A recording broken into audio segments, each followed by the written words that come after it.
Chapter 19. Poor Adam. When Una got home, Faith was lying face downwards on her bed, utterly refusing to be comforted. Aunt Martha had killed Adam. He was reposing on a platter in the pantry that very minute, trussed and dressed, encircled by his liver and heart and gizzard. Aunt Martha heeded Faith's passion of grief and anger not a whit. "We had to have something for the strange minister's dinner," she said. "You're too big a girl to make such a fuss over an old rooster. You knew he'd have to be killed sometime." "I'll tell father when he comes home what you've done," sobbed Faith. "Don't you go bothering your poor father. He has troubles enough, and I'm housekeeper here." "Adam was mine. Mrs. Johnson gave him to me. You had no business to touch him," stormed Faith.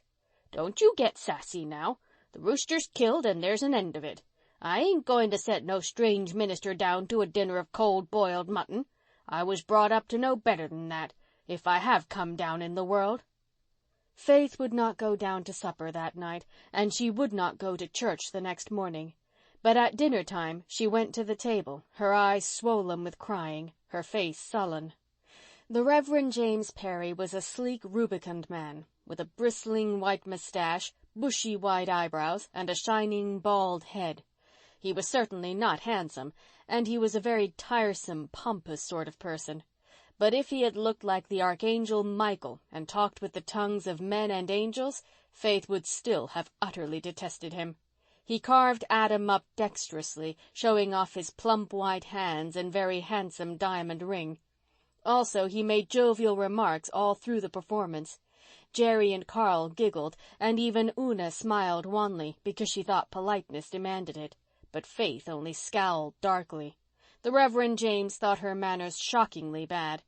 Once, when he was delivering himself of an unctuous remark to Jerry, Faith broke in rudely with a flat contradiction. The Reverend James drew his bushy eyebrows together at her. "Little girls should not interrupt," he said, "and they should not contradict people who know far more than they do." This put Faith in a worse temper than ever.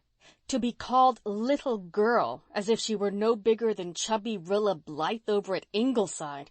It was insufferable. And how that abominable Mr. Perry did eat! He even picked poor Adam's bones. Neither Faith nor Una would touch a mouthful, and looked upon the boys as little better than cannibals. Faith felt that if that awful repast did not soon come to an end, she would wind it up by throwing something at Mr. Perry's gleaming head. Fortunately, Mr. Perry found Aunt Martha's leathery apple pie too much even for his powers of mastication, and the meal came to an end, after a long grace in which Mr. Perry offered up devout thanks for the food which a kind and beneficent Providence had provided for sustenance and temperate pleasure. "God hadn't a single thing to do with providing Adam for you," muttered Faith rebelliously under her breath. The boys gladly made their escape to outdoors.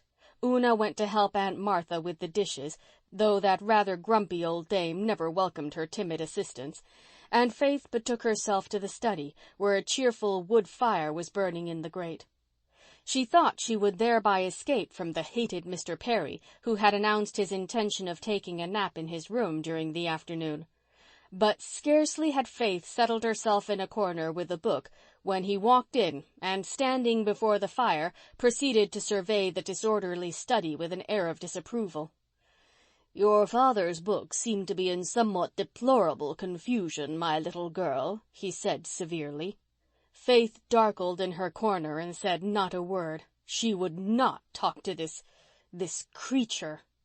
"You should try to put them in order," Mr. Perry went on, playing with his handsome watch-chain and smiling patronizingly on Faith. "You are quite old enough to attend to such duties. My little daughter at home is only 10, and she is already an excellent little housekeeper and the greatest help and comfort to her mother. She is a very sweet child. I wish you had the privilege of her acquaintance. She could help you in many ways. Of course, you have not had the inestimable privilege of a good mother's care and training. A sad lack, a very sad lack.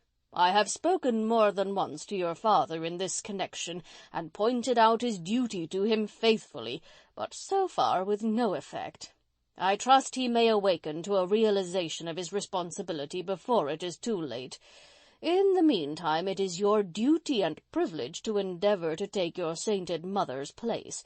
You might exercise a great influence over your brothers and your little sister. You might be a true mother to them. I fear that you do not think of these things as you should. My dear child, allow me to open your eyes in regard to them." Mr. Perry's oily, complacent voice trickled on. He was in his element. Nothing suited him better than to lay down the law, patronize, and exhort. He had no idea of stopping, and he did not stop. He stood before the fire, his feet planted firmly on the rug, and poured out a flood of pompous platitudes. Faith heard not a word. She was really not listening to him at all, but she was watching his long black coat-tails with impish delight growing in her brown eyes.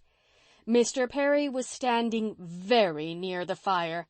His coat-tails began to scorch. His coat-tails began to smoke. He still prosed on, wrapped up in his own eloquence. The coat-tails smoked worse. A tiny spark flew up from the burning wood and alighted in the middle of one.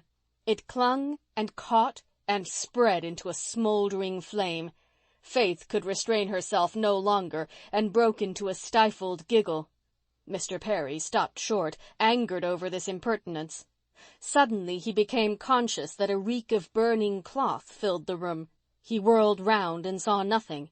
Then he clapped his hands to his coat-tails and brought them around in front of him. There was already quite a hole in one of them, and this was his new suit. Faith shook with helpless laughter over his pose and expression. "Did you see my coat-tails burning?" he demanded angrily. "Yes, sir," said Faith demurely. "Why didn't you tell me?" he demanded, glaring at her. "You said it wasn't good manners to interrupt, sir," said Faith, more demurely still. If I was your father, I would give you a spanking that you would remember all your life, miss," said a very angry reverend gentleman as he stalked out of the study. The coat of Mr. Meredith's second-best suit would not fit Mr. Perry, so he had to go to the evening service with his singed coat-tail. But he did not walk up the aisle with his usual consciousness of the honor he was conferring on the building. He never would agree to an exchange of pulpits with Mr. Meredith again, and he was barely civil to the latter when they met for a few minutes at the station the next morning. But Faith felt a certain gloomy satisfaction. Adam was partially avenged. End of chapter 19.